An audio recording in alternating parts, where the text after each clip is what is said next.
Hello, my name is Dylan, but you can call me Buttercup. Welcome to Buttercup's Fascinations. Today, I have a bit of an unusual topic for me. Today I kind of want to talk about nostalgia through video games, if that makes sense, and I hope it does. So, the visuals today kind of have nothing to do with what I'm talking about. I just needed something to do with my hands. I had another plan, and I had everything ready to go, and then I discovered that that plan was not going to work, unfortunately for me. So I kind of did have to adjust. But today I want to talk about the kinds of video games I play lately as compared to the kinds of games I played as a kid. So I'm going to do this in a couple of ways with a couple of types of games, if you will. First, I'm going to talk about puzzle games. And in particular, there are two titles that I want to talk about. I want to talk about Stray, and I want to talk about The Legend of Zelda. When I was a kid, I played a couple of Zelda games. I played Minish Cap, and I played Ocarina of Time, I believe. And by played, I mean I tried to play. Makes this card the Fool. Very appropriate for this first topic. I'm not great at puzzles. I think I've mentioned before. And I've always loved the idea of the Zelda series. But as I said, I'm bad at puzzles. And Zelda games are puzzle games. Now, when I was a kid, I didn't really know how or that I could look up walkthroughs for the puzzles. I don't remember where I got to in Minish Cap, but I know in Ocarina of Time, I made it to the gates of Hyrule Castle Town, and I couldn't figure out how to get in. And I gave up because I couldn't get in.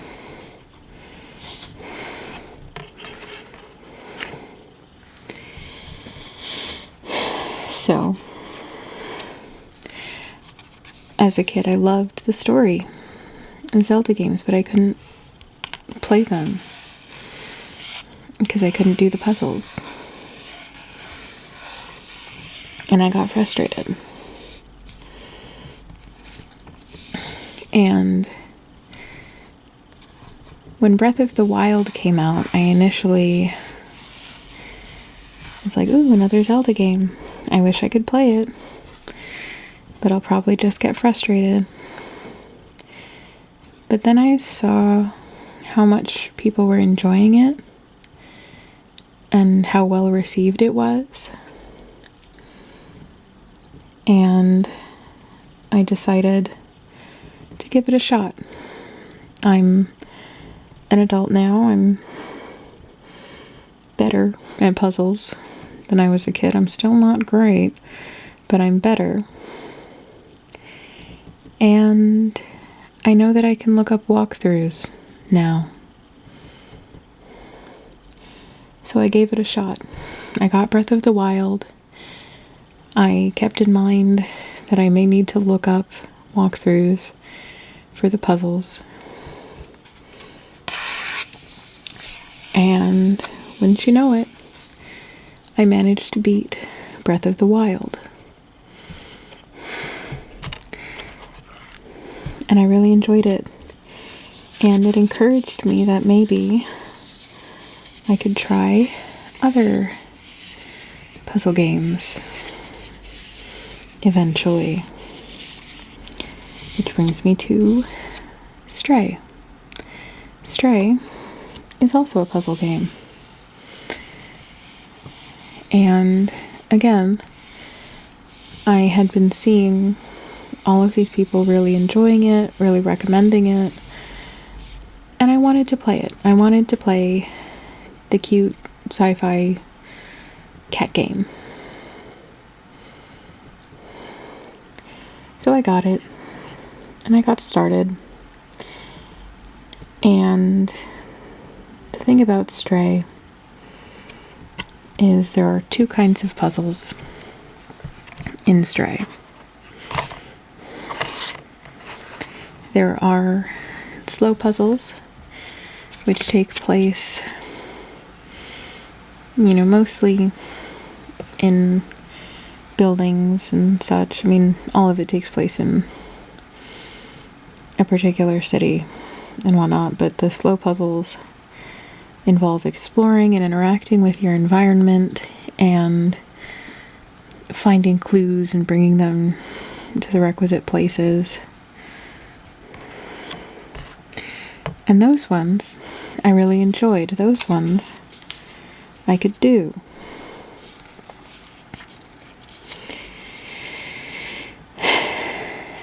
It's the other kind of puzzle that I have trouble with. The other kind of puzzle is fast puzzles. There are these little creatures in the game that will inhabit certain places and which will latch on to the cat and try to eat it. And if too many latch on, the cat dies. I'm not good at those ones. Not very good anyway.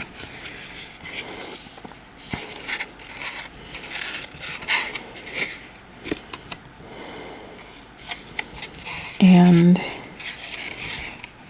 I got to a certain point and I kept failing those fast puzzles. Just over and over and over again. And it was so upsetting watching the little cat die over and over and over because I couldn't figure out the puzzle. Because I couldn't get that sequence right.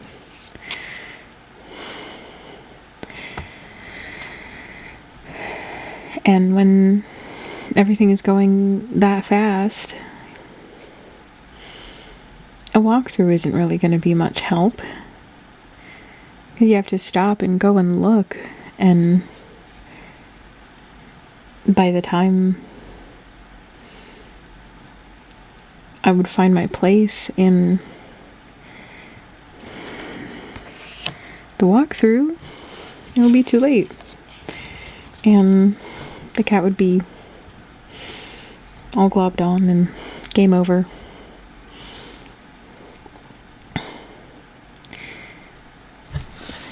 And so I couldn't finish Stray.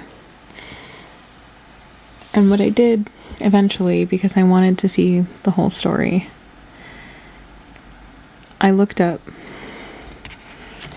someone else's complete playthrough.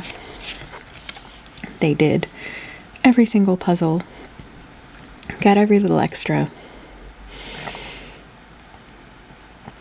and somehow they went through the entire game without failing those fast puzzles once. I imagine that took a lot of practice, getting the sequences down that perfectly.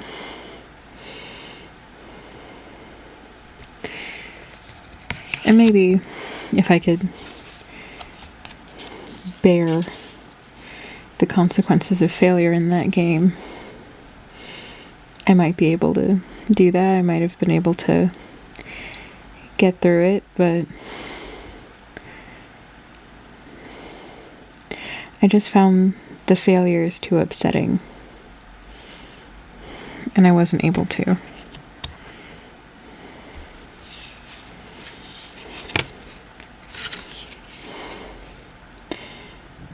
But it reminded me of Ocarina of Time, getting to Hyrule Castle Town and not knowing how to get in, not being able to, giving up. I don't like giving up when playing games. I like finishing. I like being able to finish. And having to give up was so upsetting.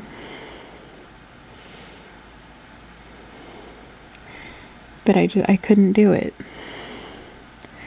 So I had to give up.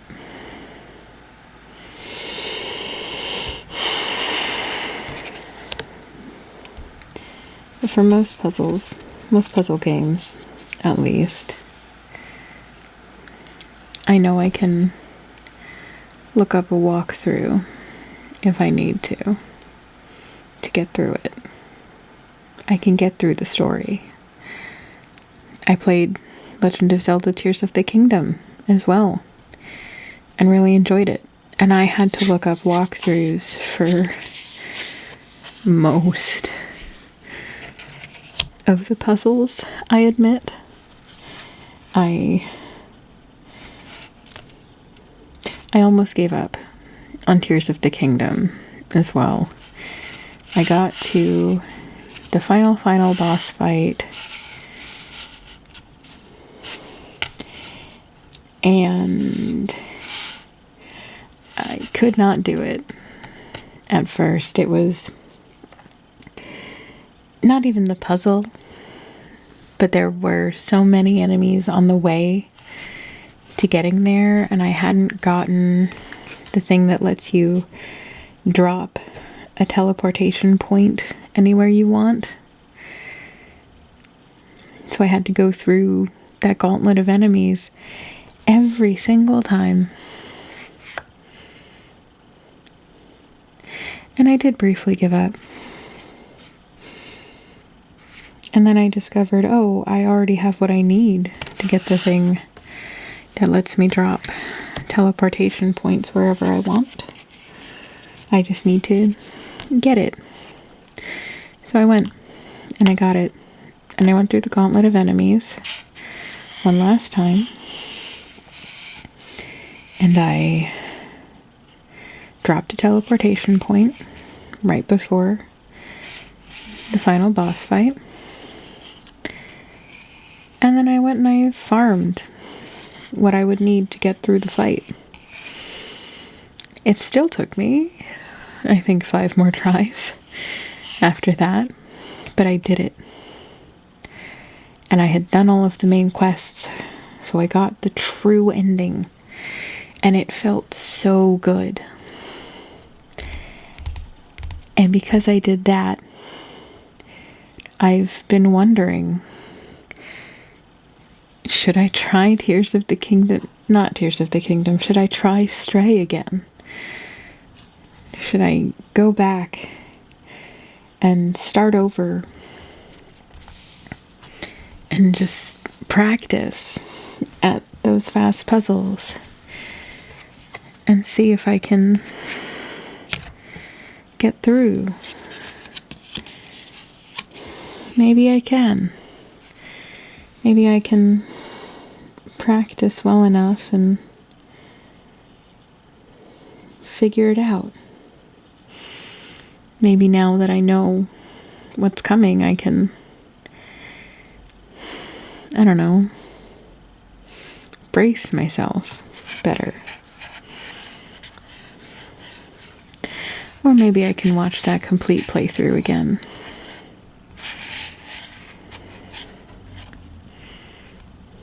Maybe. I haven't decided.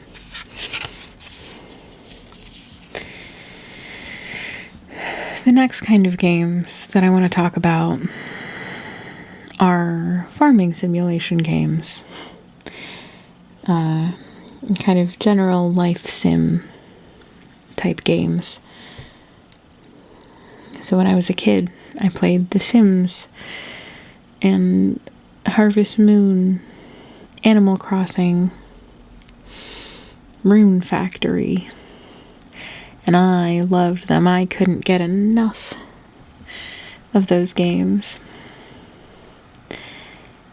I really, really enjoyed them. Just being able to get things just the way I wanted them.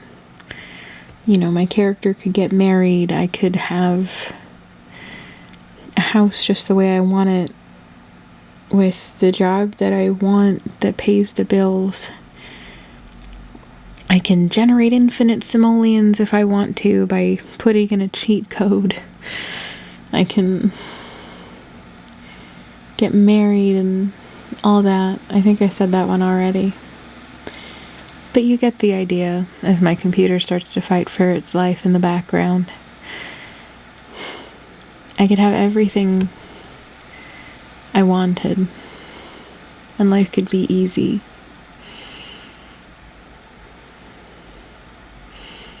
And I still love those games.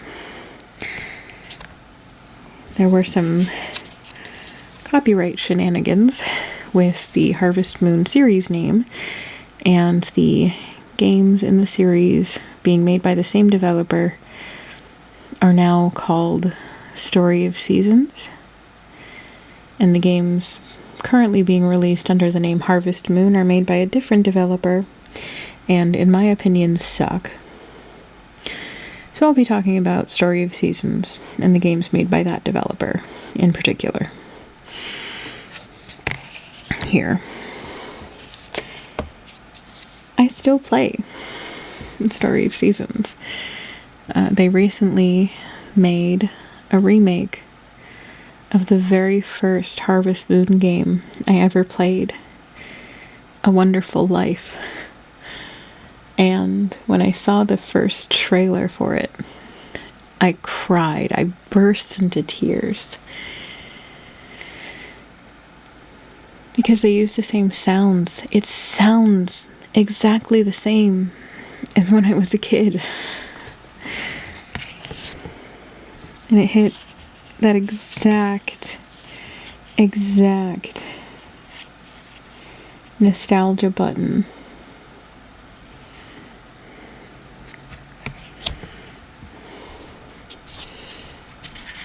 Of stuff that I loved as a kid. So I got it. I even took a week off of work to play it. I was so excited. And the thing is, the only real significant update they made was graphical. The controls are just as janky as in the original. They did make some changes that I really appreciate. They added festivals, which is nice. They added the ability to be non-binary, which is incredible. They added the ability to be gay. Again, incredible. That was the main thing that I always felt was missing from the original games, was I wanted to be a girl character who married a girl character, and I couldn't do that. And it drove me up the wall as a kid that if I wanted to marry one of the girl characters who were so much better than the boy characters, I had to play as a boy character. That drove me up the wall. And I would not examine that until I was 13. I figured it out, though. But I really appreciate that later installments in the game and this remake, and I believe the remake that they did before it of Friends of Mineral Town as well, lets you do that, lets you be gay. I appreciate that so much I can't even really put it into words.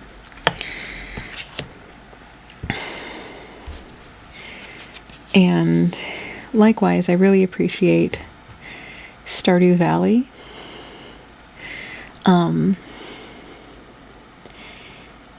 Stardew Valley is kind of a more grown-up, messed up, twisted farming sim. And I enjoy it in the same ways that I enjoyed The Sims and Harvest Moon as a kid and Story of Seasons now. I don't really play The Sims anymore. I kind of got bored with it. I do still play every Animal Crossing release, at least for a while after it comes out.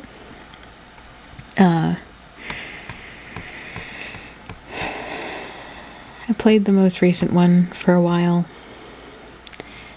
And then for some reason there were a couple of days where I couldn't play. And that was it. You know, it was fun. And I enjoyed it. And for me, it ran its course. But I keep coming back to Stardew Valley and Story of Seasons. And I keep playing them. And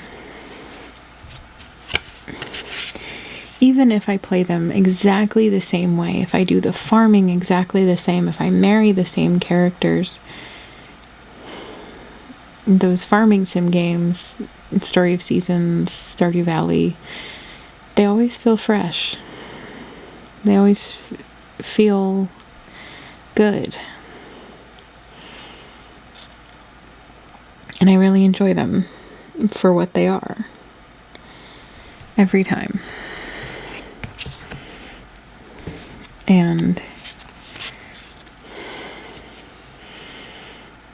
it makes me happy. Now, the last type of game that I want to talk about is going to feel a bit non sequitur in terms of the examples that I bring up. But this last type of game is role-playing games. So when I was a kid, and to this day, I played Pokemon. My very first video game ever was Pokemon Yellow. My uncle gave it to me for my 5th birthday. I never beat it. Not even after I got it on my 2DS later on and started it again. I refused to teach Flash to any of my Pokemon because it, to me, was a useless move in battle, and why would I permanently give a Pokemon that move? And so I got stuck.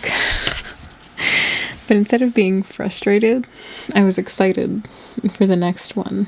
The next one I played after that was Pokemon Crystal, which was the first Pokemon game that let you choose whether you were a boy or a girl. And again, that meant so much to me, being able to do that. Again, I didn't finish it.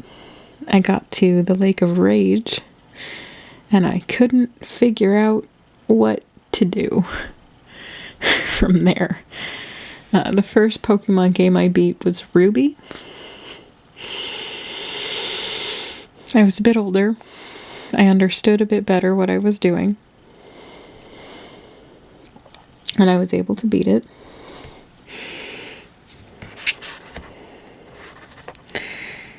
So,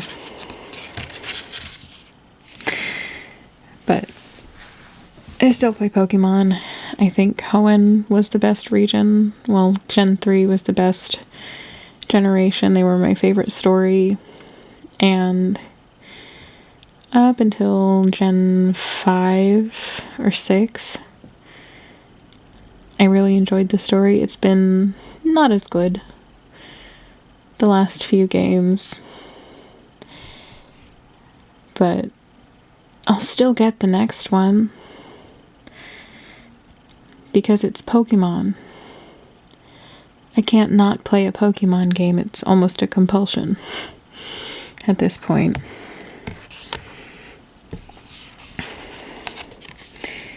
But as an adult, I've gotten into the Dragon Age series, Pillars of Eternity. I'm considering getting Baldur's Gate 3. And I know these really seem like non sequiturs from Pokemon, but hear me out. They have defined, delineated stories that I can go through. And there is a conclusion. There is an end. There may be more to play after the end, but I can get a complete story on my own in these games. Dragon Age has not put out a game since 2014.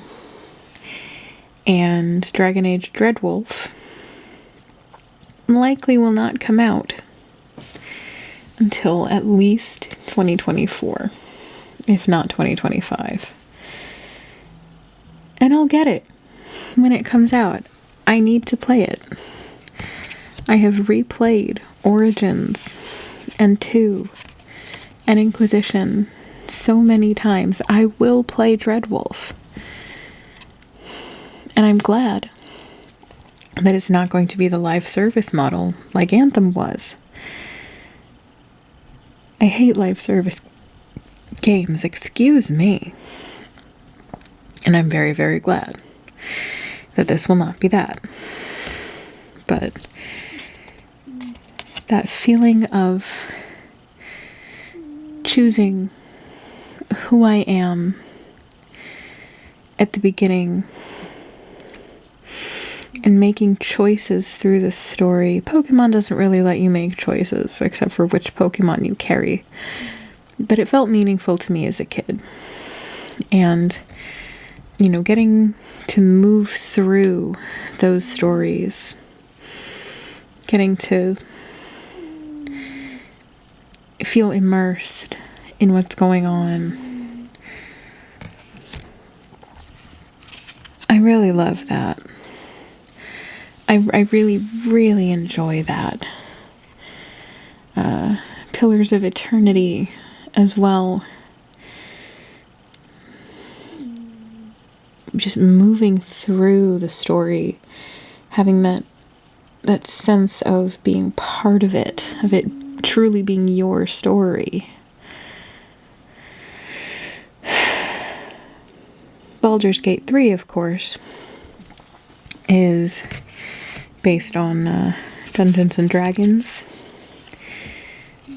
And I have probably mentioned way too many times how much I love Dungeons and Dragons. And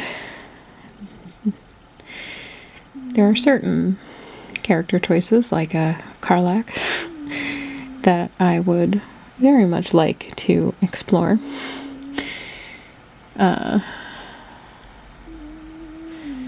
But I love stories. I love being part of stories. I love feeling like the stories I experience are mine. And role-playing games let me do that.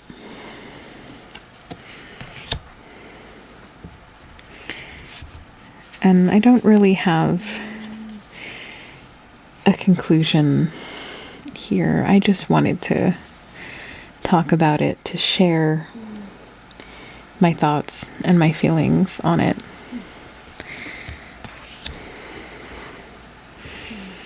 Because it's something I really enjoyed. And still to this day enjoy. So.